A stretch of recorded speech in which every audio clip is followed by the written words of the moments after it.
It's Friday, so put on those happy faces because the weekend is just around the corner. Welcome to League Unlock. My name is Eric, and with the weekend just around the corner, time to look at some daily fantasy for the LCS, and bonus little bit, we're going to do the LCK as well today.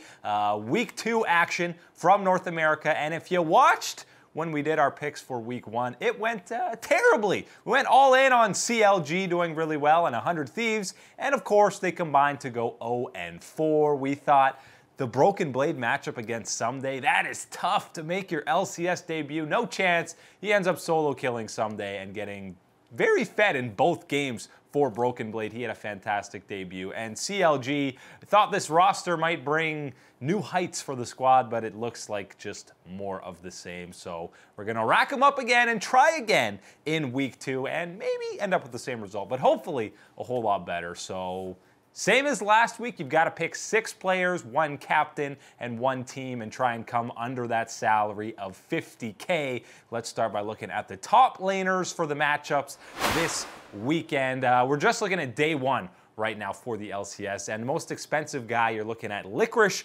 against the Golden Guardians, and obviously, based off their performance in week 1, DraftKings is saying the Golden Guardians are not good, as well as CLG, because they are both the cheapest options going forward for week 2, and you know what? That's probably fair, because they both looked terrible. Viper in his second week ever. He looked great in week 1, but I don't know if he should be the second most expensive top laner.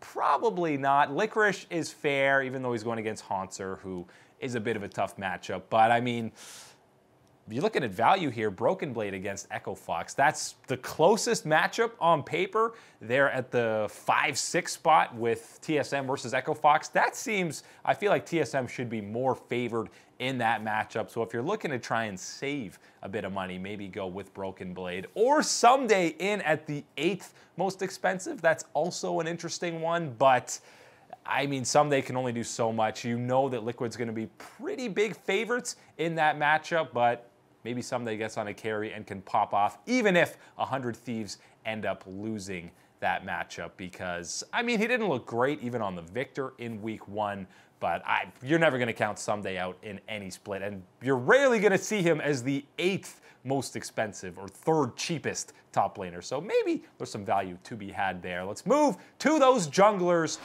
and you're going to see, again, a theme of Cloud9 players being the most expensive, Golden Guardians being the cheapest going throughout. And FlyQuest, I think, is a team that pretty much since their existence has flown under the radar. It was a 2-0 week for them to start 2019 spring. And even because someone like Clutch went 2-0, that was more surprising. So I think people were talking about that even more. But Santorin was terrific, and he's a guy who pretty much is always in the top 3 at the very least of kill participation among all junglers. You saw that in the summer split, and he did that again in week 1. So if you're looking for a jungler who's going to be fully involved with almost all the kills that his team's going to be getting, Santorin is the guy. And with CLG, I mean, you don't want to pick anyone from CLG, especially top or jungle, because I honestly don't know who's going to start from week to week. They started Wiggly, Moon, Darshan, and Fallen Bandit. So I like Santorin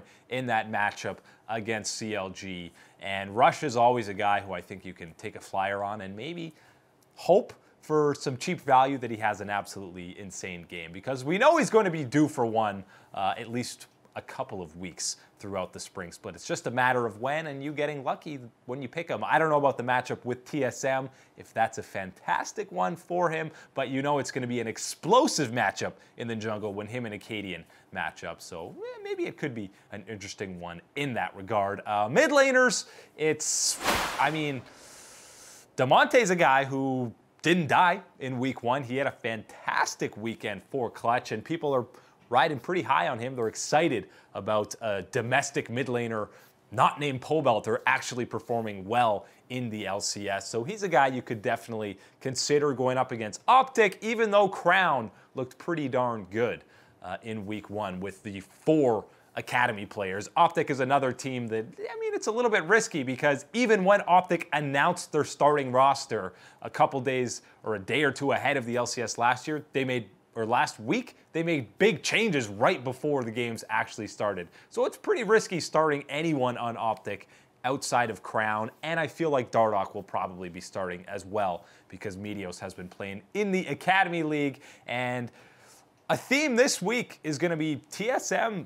You get pretty good value because they're down for the fifth most expensive pretty much across the board, and I think they should be favored more in Echo Fox. So Bjergsen is another guy to consider. And then we go down to the bottom lane, AD carries, where you're going to have a doozy of a matchup, of course, with Doublelift taking on Bang, which is probably going to be the most exciting one. That matchup in particular, the most exciting bot lane matchup, all split, and we're going to get to see it twice. Sneaky coming in as the most expensive just because Cloud9 are the biggest favorites against the Guardians. I wouldn't be taking Sneaky as your AD or your captain. I just feel like there's more emphasis a lot of the time on other guys on C9, and he might be on Ezreal duty where he might not be racking up as many kills as you'd expect. Piglet is an interesting pick.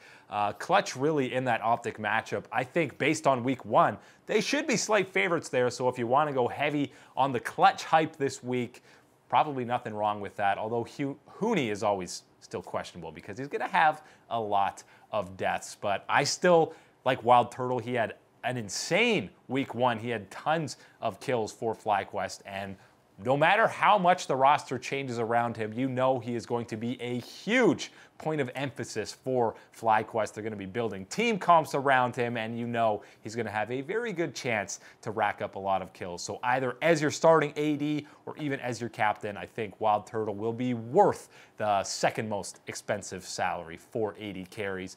And when it comes to support, it's kind of one of the toughest roles to pick because at times you almost have to just sacrifice to save some money and go for one of the less expensive guys that might not have a great week because obviously supports are not going to be racking up as many kills as any other role. Yeah, they have a good chance of getting those bonus 2 points for getting 10 plus assists, but it's unless someone's playing Pyke, they're not racking up even 3 kills on a support more often than not. But for this week, I mean, Smoothie, as I've said, the TSM theme is there. Core JJ, a lot of the time, I'm not sure he's going to be worth being that expensive. Really, the top 3 supports for most weeks, unless you have the extra cash to be throwing around, you probably don't need to go that high up. So really, anyone in the 4 to 6 or 7 range is definitely an interesting one. But again, someone like Gate, I expect him to start. I don't know why Optic would change that roster after they had a pretty solid week 1, but maybe Big ends up coming in. So really, Optic in general is just scary to pick anyone, again, unless it's Crown and you got confidence in him in that clutch gaming matchup. But supports, I mean, most of the time you're throwing a dart at the wall and hoping for the best. But here are my picks for week 1, and again, we're just praying that it goes better than it did in week 1. This is week 2 picks. Sorry. I talked about TSM and going big on them because I think they should be bigger favorites than they are against Echo Fox, which means you can save a lot of money if you're taking them. And, you know, TSM historically been kind of passive. There won't be a lot of kills, but I think Echo Fox will be forcing some fights going around. So I got 3 TSM guys, Broken Blade, Bjergsen, and Sven. And FlyQuest, I'm done. CLG, I had faith in you for week 1, and that's it. One disappointing week, and I'm fully off believing in them. That's why we got Santorin, and Wild Turtle is in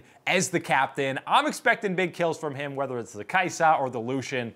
Good chance he's picking one of those, and I think he can definitely pop off and get you a whole lot of points. The 200 Thieves picks will probably be the most surprising, and I talked about just saving money when it comes to the salary, and if you're going to have to save, then you go support and the team, because even when a team loses, there's a good chance that they can actually get a decent amount of points.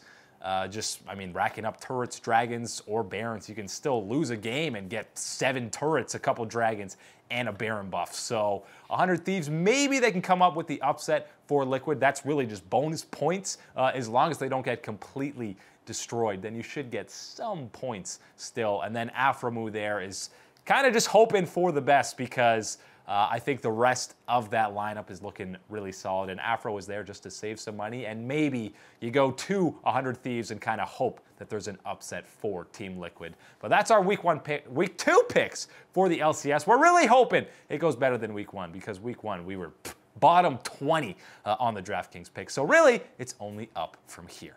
Coming up after the break, we'll take a look at week 3, day 4 in the LCK. Lots of Griffin members to be picked, but unfortunately, you can't take them all.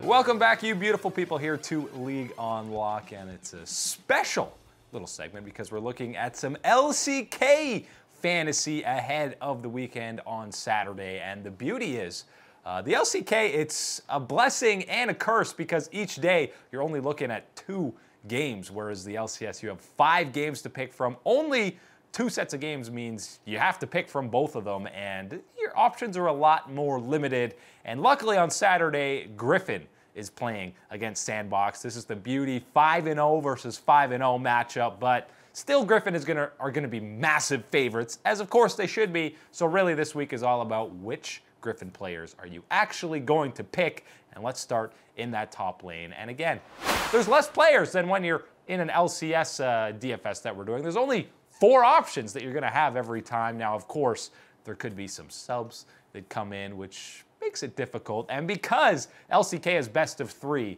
the most important thing is if it doesn't go to a 3rd game, the way DraftKings has it set up is you get a set amount of bonus points for not going to that 3rd game. And obviously it varies as to whether or not that's more or less than you would actually get. So it's a fickle thing to go through a best of series. But Sword is probably the one Griffin guy you don't need to pick, just because you can't pick all 5 Griffin. You can only pick 3 players from any given team. So Smeb, is he going to play all 3 games? I don't know. I feel like Kingan's probably going to sub out. KT are actually the favorites over Afrika, even though they have a worse record. And it's hard for me to think that KT would actually go 1-5. But if there's one top laner to pick, and when he's going to be the 3rd most expensive, you got to go with Keen in that top lane. For Afrika, I think there's a good chance. Who knows what Afrika is going to roll out there in the bottom half of the map, but you know Keen will be starting all the games, and there's a good chance he's going to be playing a carry. So that seems like a pretty safe bet in the top lane. When it comes to the jungle, how can you not pick Tarzan? And we're going to be saying that for the majority of these lanes. How can you not pick the guy from Griffin, because everyone's putting up double-digit KDAs, or in some cases triple-digit KDAs. But Tarzan is a pretty safe pick here, mainly because Score and even Dread, there's a good chance that these guys are going to be subbed out. Even though Dread has been playing all of Afrika's games, it's actually been Spirit who's been swapping to support AD carry wherever they need him in the bottom lane. He can play whatever you want, but I think Tarzan is a Griffin guy that you cannot ignore, just because he has far and away been the best jungler in the LCK so far, and On Fleek is going to be all up in his jungle. And if you're feeling really bold, maybe you pick On Fleek against them if you're going full upsets against Griffin. But I think Tarzan will get the better of On Fleek, and he's one Griffin guy you can't pass up in drafting this weekend. When it comes to the mid lane, you would think you have to pick Chovy. The man has a KDA of 104, but here's the thing. Most other people are going to be picking Chovy. So if you hope that maybe he has kind of a game like he did in game 1 against SKT, where he goes 0-6 on the Lissandra or something like that, you're basically hoping that it's going to be other Griffin members that pop off. Because if Chovy does have a slightly off day, or just more assists than kills, maybe he's not as involved with the team, which we have seen at times. He just kind of holds his own in the mid lane and doesn't have to necessarily carry. Then you have a good chance of winning, just because so many people are going to be on the Chovy hype train. I like BDD because he's staying on KT Rolster, even though he was getting a little bit too over-aggressive, getting some unnecessary deaths against Genji. He was the focal point in a lot of these comps, and you know this guy is about as consistent as it gets in the mid lane. So really like BDD in that matchup against UCal, against the former KT mid laner. You know he wants to prove that they made the right choice with him.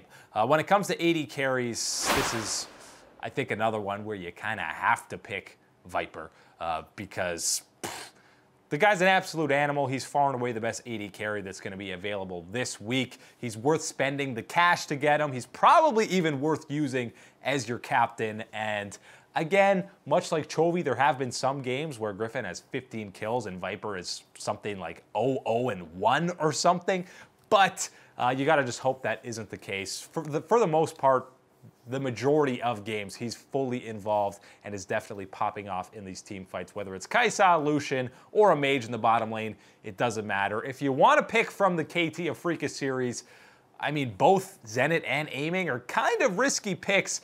Gango is just $200 less than Zenit, but even though KT lost that series against Gen G, Zenit was actually looking pretty good, and I think he's looked better than Gango so far. So I expect him to start all the games or more of the games than Gango in this series. And for Aiming, it seems like they settled on having him back as their main marksman in the bottom lane, but I have no idea what Afrika is actually doing. Is Spirit going to play support? Is he going to sub out? Is he going to play AD carry?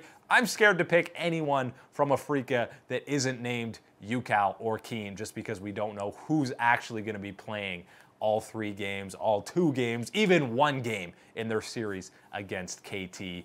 For supports, I just talked about there's a lot of question marks for Afrika. You know Snowflower will start for KT, and you know that Joker will start for Griffin, but it's a little bit scary to pick anyone from Sandbox just because they're going up against the likes of Griffin. Snowflower, that could be a safe pick if you think that the KT is going to get the better of the Afrika Freaks, but too many question marks for me outside of Lehans. That's why that's another Griffin member that pick him up. You know he's going to probably have a solid week. Him and Viper have been fantastic as a duo and separately. You've seen Lehans getting involved across the entire map with Griffin, picking up kills seemingly at a whim easily. So he's been roaming really well, and you know his kill participation is near the top of the standings for support. So he's another Griffin guy that you could probably feel pretty safe picking. Now I expect a lot of kills between Griffin and Sandbox, but the question is,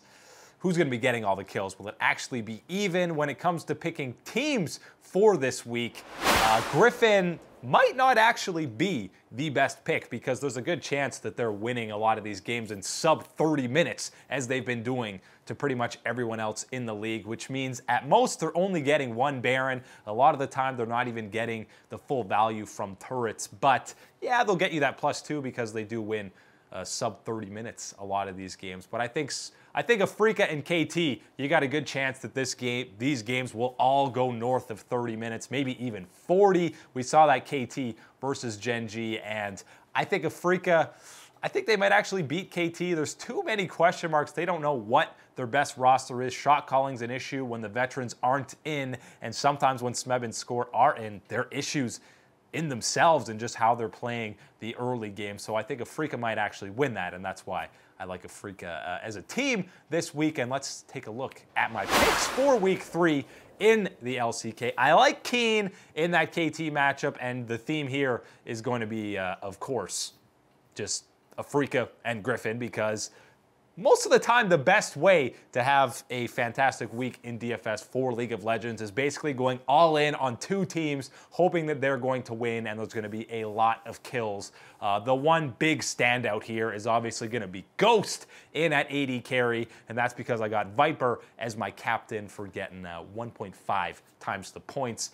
Ghost has actually been fantastic for Sandbox, and this is kind of a shot in the dark because we're hoping that Sandbox can, you know, do better than SKT and actually get more than 4 kills total across 2 games. But Sandbox have been looking great. Ghost looks like a totally different player than when he was on BBQ. Maybe Sandbox actually hands Griffin their first loss. They don't win the series, but maybe they can take a game and Ghost can pop off. Not many people are going to be picking him there, so I'm hoping that he has, even in games where they lose, Ghost can still put up a decent score line. But we're all in on Griffin and Afrika, and I think that should be a somewhat safe bet, but who knows? Maybe Sandbox are the ones who stay undefeated in week 3.